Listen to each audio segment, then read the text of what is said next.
Exercise के next question पे आते हैं। क्वेश्चन नंबर 2 में फिफ्थ वन, ठीक है, जहां पे दो वेक्टर दिए, vector A and vector B, और पूछा है कि show that they are parallel, दोनों पैरेलल है।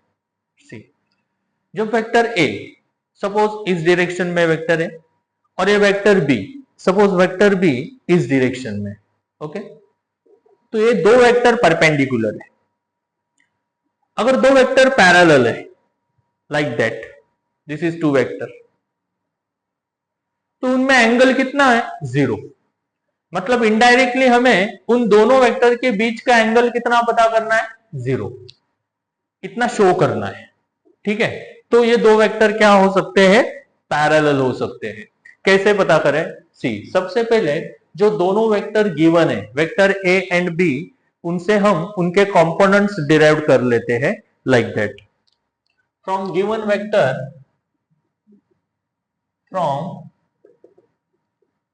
Vector, you can write ax, ay, az.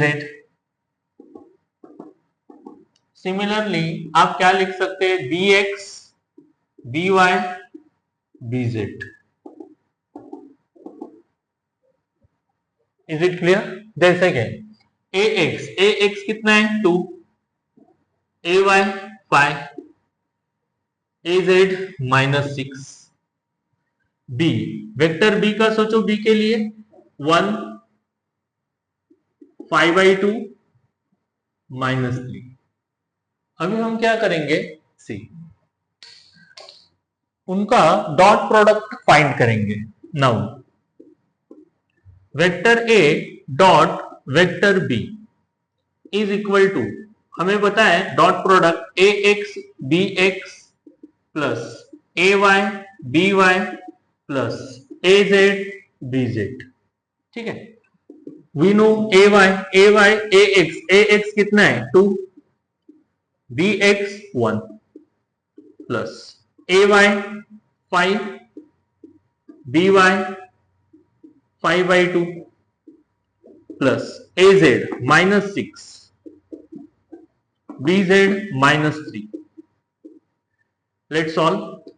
2 1 2 plus 5 5 25/2 plus minus multiplied by minus क्या होता है? प्लस होता है। 6 3 18, so 18 plus 2 20, and therefore vector a dot vector b is equal to 18 plus 2 20, 20 plus 25/2।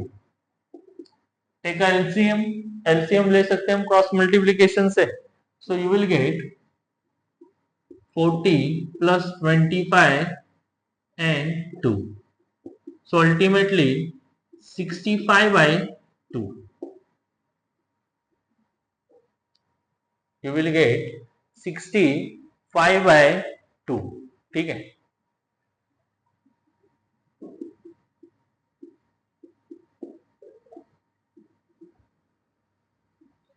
ये उनके dot product हमने find कर ली।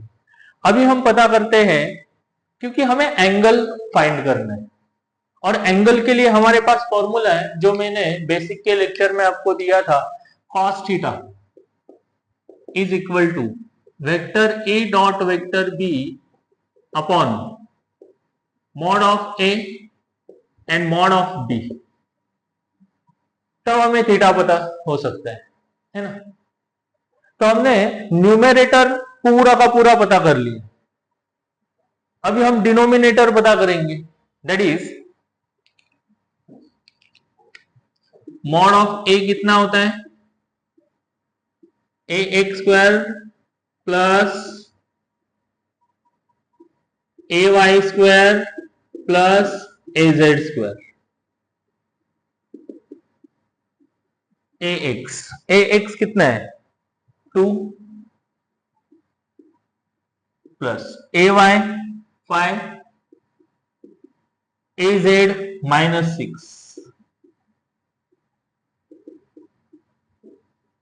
2 square that is 4, 5 square that is 25, 6 square that is 36 है ना, -6 का स्क्वायर प्लस ही होता है.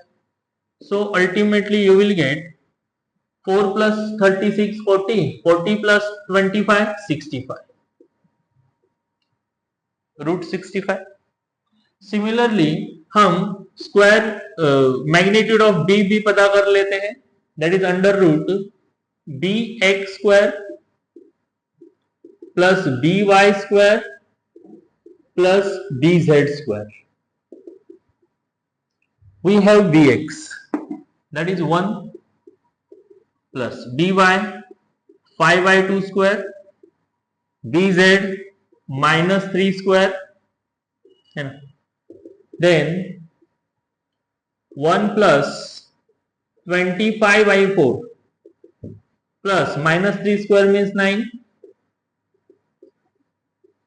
9 plus 1 10 plus 25y4, ultimately you will get 65/4 and finally √65/2, क्योंकि 4 का स्क्वायर रूट 2 बाहर लेते हैं. ओके, अभी हम इस फॉर्मूला पे आते हैं जो मैंने यहां पे लिखा है. ये फॉर्मूला पे फोकस करो, हमें थीटा चाहिए. So cos theta is equal to, अभी इसका जो न्यूमरेटर है डॉट प्रोडक्ट, ये न्यूमरेटर हमारे पास ऑलरेडी है, तो ये न्यूमरेटर की वैल्यू मैं यहां पे पुट कर देता हूं 65/2 है ना. अभी मैं मैग्नीट्यूड ए की वैल्यू पुट कर देता हूं √65, ठीक है. फिर मैग्नीट्यूड बी की वैल्यू पुट कर देता हूं, that is multiplied by √65/2, 65/2 as it is, √65 into √65 65. So denominator में भी आएगा 65/2, you will get 1. So cos theta is equal to 1. अभी इस 1 के बदले मैं cos 0 लिख सकता हूं, क्योंकि cos 0 की वैल्यू होती है 1 है ना. therefore cos gets cancelled and therefore theta is equal to 0 degree. अगर थीटा 0 डिग्री है, इसका मतलब दो वेक्टर के बीच एंगल 0 हुआ, hence two vectors are what, parallel to each other. Last में आपको फुल फॉर्म में लिखना है, therefore hence it's proved, इतना लिखा तो भी चलेगा. ठीक है, टेक अ स्क्रीनशॉट.